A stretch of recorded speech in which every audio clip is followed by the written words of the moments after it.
CyreneQ here, and today I'm going to be showing you guys how to install flooring the easy way. The easy way meaning someone like me who's not very experienced can actually install flooring. This is not my first time to install flooring. I've actually installed flooring in my living room a few years back, and I think it turned out pretty well. And today we're going to install flooring in this new sunroom. It's 256 square feet, and I am up for the challenge again. The materials I've used for the living room and the one that I'm going to be using today is called resilient flooring. And it looks just like hardwood. I think it's a little bit better than hardwood because it doesn't shrink and expand depending on the weather. And I really like it. I'm going to show you guys this. So the one I use in my living room is actually a peel and stick one, and it's good. It's lasted for years. It's, resistant to scratches. It's waterproof. I love it. But then this year, since Lowe's just opened up and it's closer to our home, we went with something that Lowe's had to offer. And they didn't have the peel and stick one. They had the click and lock. And this one looks a lot easier than the peel and stick one. And you can see that there's a groove right here and another groove right here. And what they do is they just click and lock into place like this. The material is pretty thick. I mean, it doesn't bend very easily. It's waterproof, as they said. And it already has the grip on the back, and so you don't have to have any kind of first layer cushion on the floor. And you can just put it directly on construction floor. I think that's what they call it. Or the construction wood. And it's just ready to go. Let's try it. This is the room that we're doing today. It is a sunroom. It's a 16 by 16 feet, 256 square feet sunroom. This is the boxes of resilient flooring. I'm using Shaw resilient flooring. And a little bit later, I'm going to show you guys the things that we'll need besides the flooring to get this project started. And for this room, we estimated about 10 boxes. And you can see it says waterproof, sturdy, and quiet. I believe you. I want to show you guys what resilient flooring looks like already installed. So this flooring is a little bit different. This is the peel and stick. It's still a floating floor, but the joints, instead of the lock and click, the joints have a sticky stuff that joins them together. And I really like this floor. I've installed this about 5 years ago. It's still really good. You can see it resisted scratches, and we move furniture a lot. And unless you're really up close, even if it's really up close, you can see that there's grains that resemble wood. So you can't really tell that this is not real hardwood. And I like this a lot better than hardwood too, because I think it's a lot sturdier. Waterproof. Mom says it's waterproof.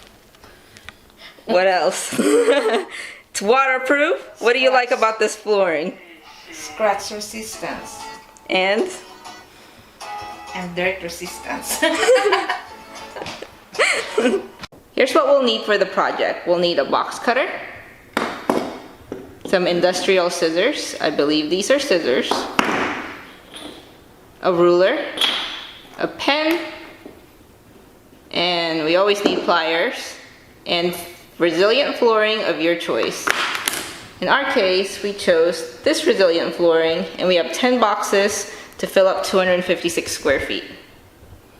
Before putting the flooring, make sure the floor is clean. You can sweep it, and then before we swept it, this is just a touch-up sweeping, we actually took a wet rag and try to take as much dust and dirt as possible.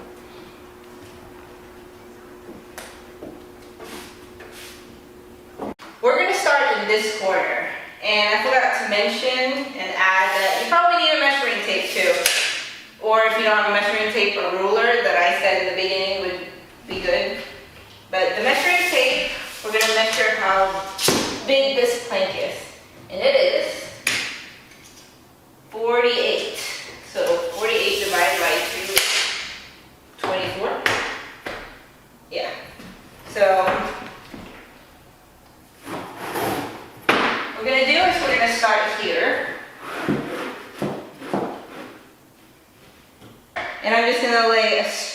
there, all the way. And then I'm just gonna work my way up the room. And how you install this is really easy. You see how this is? There's the groove, and then you basically just slip it inside and it clicks into place. So now we're doing the second row, and what you don't want to do is just start putting it on like this, because you don't want it to line up in the joints. You want to stagger them like this, and that makes them a lot stronger. So what we're going to do is we're going to have to cut this in half. So we're measuring this out, and this is the 24-inch mark, which is right in the middle. Make our mark right here. And then we are going to take our box cutter and then just score it. Or just score it. And then scoring it, it should snap in half. Just like this. And you get a nice clean cut.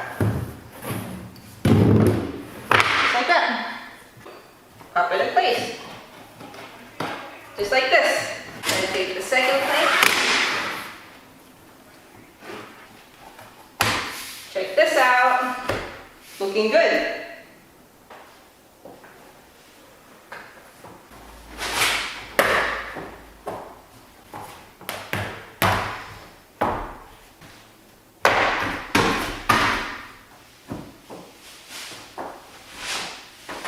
This is tradition. Every time we put some kind of new addition in the house, we always hide a little note and $1 under it for good luck. Here's the $1 with the note, and I'm going to slip it under here for good luck. We got to the end, and of course it's gonna be super complicated. There's like this much of a gap that we have to fill up. So how we're gonna do this is taking a plank and then just cutting a little strip. And since the baseboard is going to be here, it doesn't have to be perfect. So it can be rickety. Taking the scissors, just cutting slowly. We got the strip. Now we're just gonna place the strip here.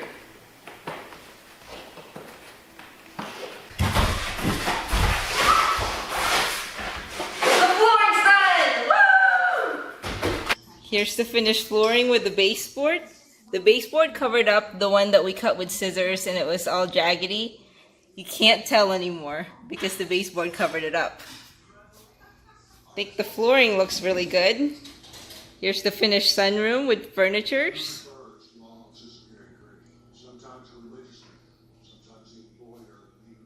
Let's get up close on the floor. It looks like real wood. And the seams turned out really nice because it's the click and lock thing. I'm really happy with it. The whole process took about 6 hours to do.